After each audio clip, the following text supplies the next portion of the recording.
નમસ્તે અધિકારી મિત્રો. હવે આપણે આજથી વેન ડાયાગ્રામ ચાલુ કરીએ છીએ. હવે વેન ડાયાગ્રામની અંદર 3 ટોપિક છે, એટલે કે 3 પેટર્ન પૂછાય છે. આપણે પહેલી પેટર્ન ઉપર વાત કરવાના છીએ, બરોબર? જો તમારે વેન આકૃતિ ટોપિક છે જ, બરોબર? એટલે આપણે વેન આકૃતિના કેવું છે 3 ટાઈપ જોવાના છે. એમાંથી આજે 2 ટાઈપ આપણે જોવાના છે, બરોબર? હવે જો 2 ટાઈપમાં કયા કયા પૂછાય છે એ આપણે જો આ બધા આકૃતિના જ ક્વેશ્ચન છે સીસીના, બરોબર? એટલે આ આખી પીડીએફ હું અપલોડ કરીશ ને તો ખાલી તમારે વેન આકૃતિના જ જોવાના, પહેલા બધા જોવાના નહીં. હવે જો કે પહેલી પેટર્ન આ છે વેન આકૃતિ, બરોબર? આને મોટું, આની પહેલી પેટર્ન છે, બરોબર? હવે આની અંદર કેવું છે કે દરેક આકૃતિમાં નામ આપી દીધા હશે, બરોબર? આને આપણે વેન આકૃતિ જ કેમ કહેવાની, બરોબર? આના ઘણા બધા કારણો છે. જો ધ્યાન શું રાખવાનું કે આની અંદર 3 આકૃતિ હશે કાં તો વધુ 4 આકૃતિ હશે, બરોબર? એટલે આને આપણે પહેલી મેથડ કહીએ છીએ. હવે એક બીજી મેથડ પણ હું તમને અત્યારથી જ બતાવી દઉં છું, કારણ કે કેવું છે કે તમારું માઇન્ડ ક્લિયર થઈ જાય કે ચલો આપણે 2 જ મેથડ પહેલા ભણવાની છે, પછી ત્રીજી કરીશું. આ એક, બરોબર? 3 આકૃતિ વાળી. આમાં વધુ કેટલી આકૃતિ હશે? 3 આકૃતિ, બરોબર? ચલો ચાલુ કરીએ આપણે આને. પહેલા મસ્ત રીતે એને ટાઇટલ આપી દો.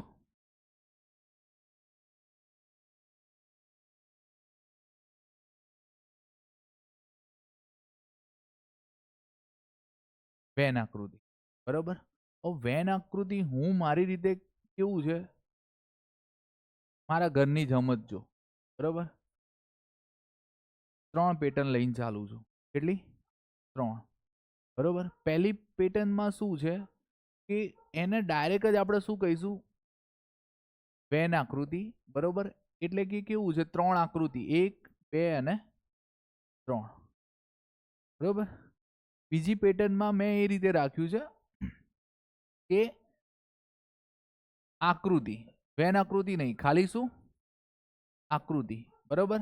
હવે એ કઈ હશે? ત્રિકોણ હશે, લંબચોરસ હશે, રાઉન્ડ પણ હશે, અથવા તો શું હશે?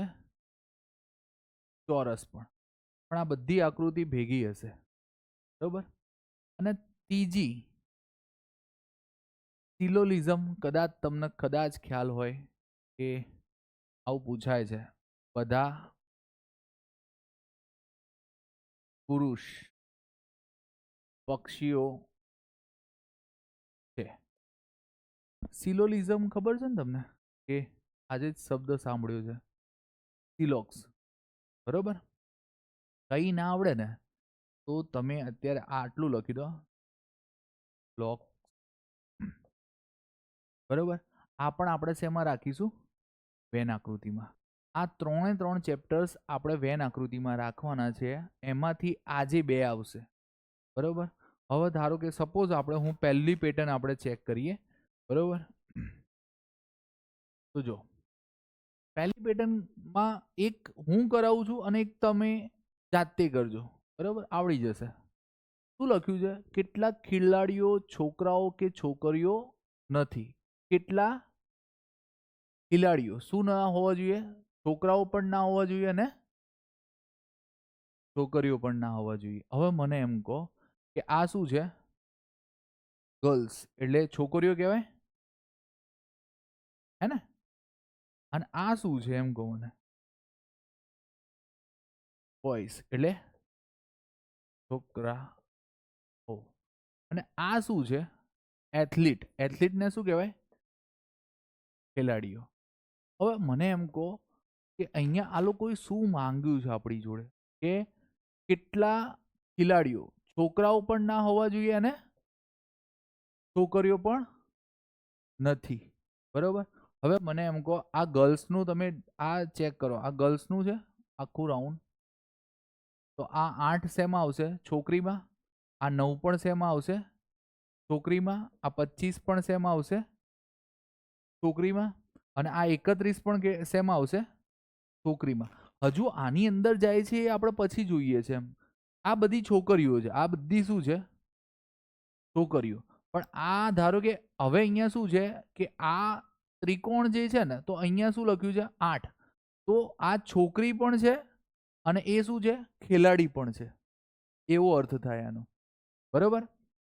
આ 9 છે ને, તો આ 9 જો ચોરસમાં પણ આવે છે, લંબચોરસમાં પણ આવે છે, વર્તુળમાં પણ આવે છે, ને શેમાં આવે છે, ત્રિકોણમાં પણ આવે છે. તો આ 9 છે ને, એથ્લીટ પણ છે, બોયઝ પણ છે અને ગર્લ્સ પણ છે. બરોબર. હવે આપણે એક્ઝામમાં શું પૂછ્યું છે કે ખાલી શું હોવું જોઈએ, ખેલાડી. બરોબર. તો ખાલી ખેલાડી કેટલા છે, 25. તો જવાબ શું આવશે, 25. બરોબર.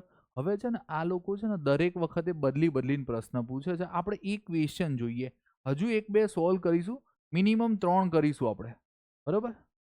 3 થી વધારે નહીં કરીએ. હા, પછી હું તમને ડાયરેક્ટ જ ગણવા આપી દઈશ, આવડશે તમને.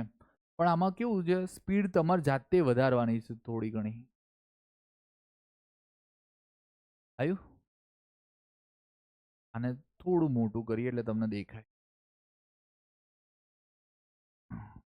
જવાબ ના જોઈ લેતા. શું કહે છે, કેટલા મેનેજર પટ્ટાવાળા છે? એટલે એ શું હોવા જોઈએ,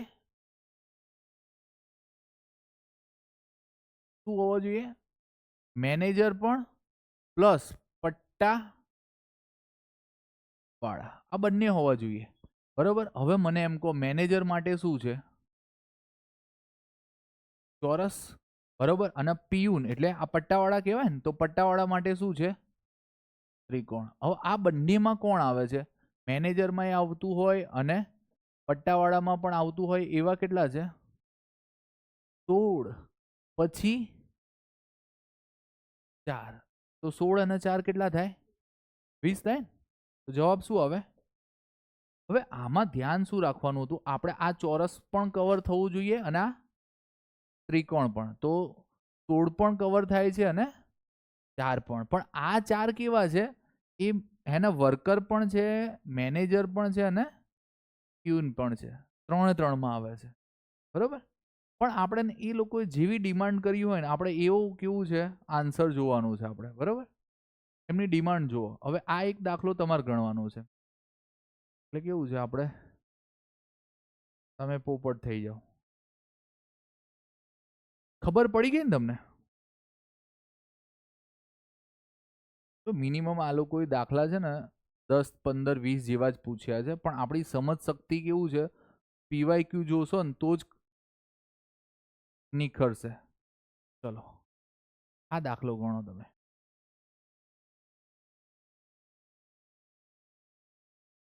મજાની વસ્તુ શું છે, જવાબ દેખાતો નથી. ચલો ચાલુ કરો.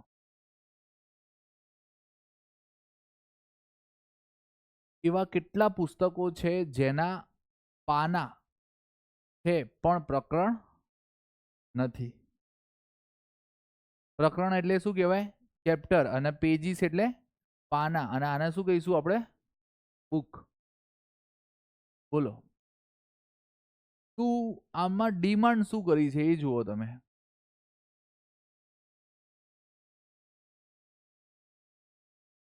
એવા કેટલા પુસ્તકો છે જેના પાના છે પણ પ્રકરણ નથી? તો પ્રકરણ વાળું ડિલીટ કરી દેવાનું. ચેપ્ટર વાળું કયું છે, ત્રિકોણ છે ને, આ ત્રિકોણ વાળું બધું ડિલીટ કરી દો. એટલે આ 6 નહીં આવે, 9 નહીં આવે, 20 નહીં આવે ને 24 નહીં આવે.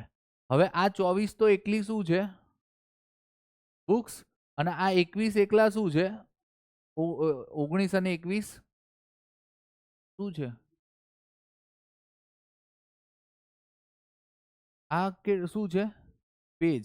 તો હવે કેટલા વધ્યા એમ કહો મને, 11. જવાબ હોવો જોઈએ 11.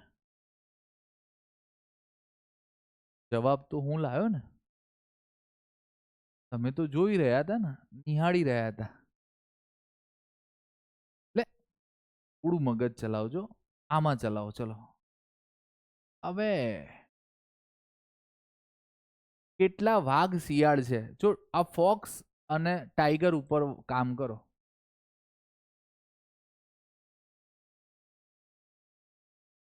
જો આ ટાઈગર છે ને, ટાઈગર નું શું છે, ત્રિકોણ. અને ફોક્સ નું શું છે, વર્તુળ. બરાબર. હવે આ તો નહીં આવે, બરાબર. પછી આ એ નહીં આવે. હવે શું છે, 19 પણ નહીં આવે. ખાલી રહેશે શું, 13 અને 9. તો કેટલા થાય? 13 ને 9, 13 ને 9 22 થશે ને. જવાબ નીચે આપેલો છે, બરાબર. આ પહેલી મેથડ હતી. શું હતી? પહેલી મેથડ. હવે આની અંદર હું જ્યારે આ પીડીએફ અપલોડ કરું ને, તો આની અંદર જેટલા પણ આવા પ્રશ્ન હોય ને એ જ કરવાના. કેટલી મહિલાઓ માતા છે પણ પત્ની નથી, બરાબર. હવે આવું તો થઈ ના શકે, પણ એ લોકોએ પૂછ્યું છે, બરાબર. શું કહે છે કે કેટલી મહિલાઓ શું છે, માતા છે પણ પત્ની નહીં. તો મહિલા એટલે વુમન કહેવાય, અને અહીંયા શું છે, મધર. પત્ની વાઇફમાં જાય નહીં. તો વાઇફનું કુંડાળું ચેક કરો. શું છે? આ બધા કેન્સલ કરી દો, હે ને. વાઇફ વાળું તો કેન્સલ કરવું પડે ને. હવે શું કહે છે, આ 13 એકલા જ છે વુમન, અને આ 18 એકલા. તો અહીંયા શું રહે? એકલા 9. તો જવાબ શું આવે? 9. હવે આ છે ને મેં ગણાવી દીધા. આ પહેલી મેથડ આપણી પૂરી થઈ, બરાબર ને.